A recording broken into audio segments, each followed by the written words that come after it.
ეს მოვიტანე უკვე 14 წლის შაკოს სოფელ დოლიკაურიდან შრუშაში ჩასვლა კვირაში რამდენჯერმე უწევს. ის იმაზეა დამოკიდებული, რამდენად დიდი იქნება მოთხოვნა მის მიერ მოქსოვილ კალათებზე.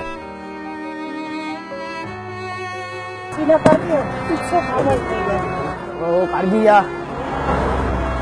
მოწონება დაიმსახურა მართლა. ადრე არ იყო ასეთი დიდი მოთხოვნა, მაგრამ ახლა გაიზარდა, რათა ძალიან ბევრი ტურისტი დადის საქართველოში და მოთხოვნაც დიდია მათ მოწონთ ჩვენი ნაკეთობები. მოთხოვნა რახან გაიზარდა, ეს საქმეც უფრო მომიმართა. როცა გამყიდველი კარგ ამბავს ახვედრებს, ახალი ენერგიით და გაზრდილი მოტივაციით შინდაბრუნებული სამუშაოდ მაშინვე ტყეში მიდის. სახლიდან 4 კილომეტრის მოშორებით. საკმაოდ დიდი გზის გავლა გვიწევს ფეხით, რათა მოვიტანოთ კალათის დასამზადებლად საჭირო მასალა. კალათები ეკეთება თხილის და წაბლის. წაბლი თუ იქნება უფრო კარგია, მაგრამ ძირითადად თხილით ვაკეთებ. კალათი კანგაცლილი, გასუფთავებული ტკიჩიდან მზადდება. მოწნული ჭურჭლისთვის საჭირო მასალას მაისიდან აგვისტომდე ამზადებენ.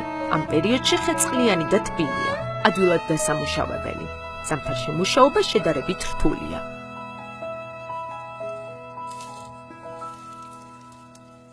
ტყიდან სახლში რამდენიმე საათში ბრუნდება, საქსოვად მომარაგებული მასალით. თავიდან, როდესაც სულპრულად გავაკეთე დამჭი და ნახევარსაათი მეტი კიდევ ერთ ფიზეში, ერთი პატარა გიდელი, ასე პატარა გიდელი არის მოვაგვე და ძალიან მიხაროდა რომ გავაკეთე, კარგი ომევიდა და ცოტა მამაც მოეხმარა რომ მარტო არ გამიგეთები, მარტო გამოგდეთ ვერ ვაკეთებდი. ახლა, როდესაც ახლა არ ვიცი ძალიან გადასარევად, მაგრამ ახლა უფრო 10 წუთი უნდები 15. ერთი კალათის მოდაგეთებას. დღეში შემიძლია რომ გავაკეთო ერთი 8 მაგალითად ხან 10-იც. როდესაც მარტო კალათს ვაკეთებ და სხვა არაფერი მაქვს საქმე. კი შეიძლება მეტი 10. ხალხური ხელსაქმე ტრადიციულ ქართულ ოჯახებს წესად მოსდევთ და თაობიდან თაობას გადაეცემა. შაკოს კალათების ქსოვა მამამ ასწავლა. ამბობს, რომ მისი თაობის ბავშვები ქსოვას ნაკლებ დროს უთმობენ. თუმცა იხსენებს იმასაც, რომ ეს საქმე არც მის ინტერესს იწვევდა, სანამ მისი პირველი ნამუშევარი არ გაიყიდა. ადრე მამა და ბაბუ რომ აკეთებდნენ, ძალიან ისე უყურებდი, მაგრამ როდესაც პირველი გავყიდე და მეორესაც გამოუჩნდა კლიენტი, უკვე მივხვდი რომ ეს უნდა გამეკეთებია და მესწავლა. და ახლა მივხვდი რომ შემიძლია მთელი ცხოვრების მანძილზე კარგი შემოსავალი მივიღო კალათების ქსოვით. დიდ კალათს 10 ლარად ყიდის, პატარას 5-ად. ხელსაქმის სწავლაში ხელს არ უშლის. მუშაობას მხოლოდ მეცადინეობის დასრულების შემდეგ იწყებს. შაკოს საქართველოს ისტორია აინტერესებს. უნდა რომ სკოლის დამთავრების შემდეგ სწავლა თბილისში გააგრძელოს. მისი შრომის მიზანიც ეს არის. ფულს სწავლისთვის აგროვებს.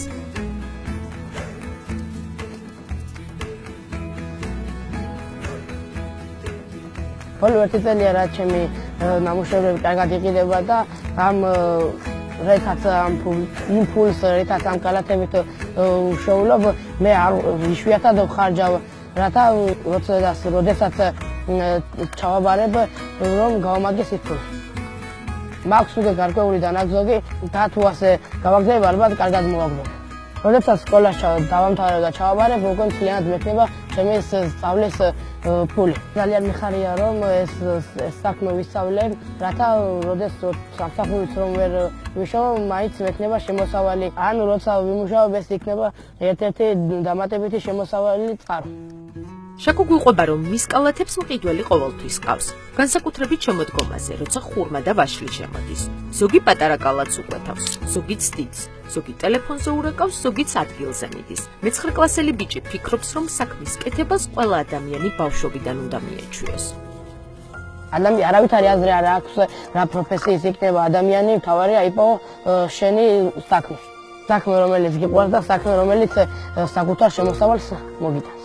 მე ჩემი საქმე მგონია რომ ვიპოვე. მიუხედავად იმისა, რომ დღის განმავლობაში ძალიან ბევრს არ მუშაობ, მაგრამ არც ცოტას მაინც მრჩება ჩემს ვაკანსიებთან და დაქალებთან თამაშის და გართობის დრო.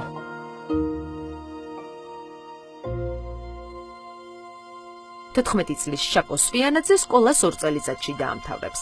მიზნის მისაღწევად, როგორც თავად ამბობს, უკან არ დაიხევს. უნივერსიტეტს თბილისში დაამთავრებს. მერე ისევ სოფელს დაუბრუნდება და ოჯახურ ტრადიციას, რომელიც მას მამამ ასწავლა, უკვე თავის შვილებს გადასცემს.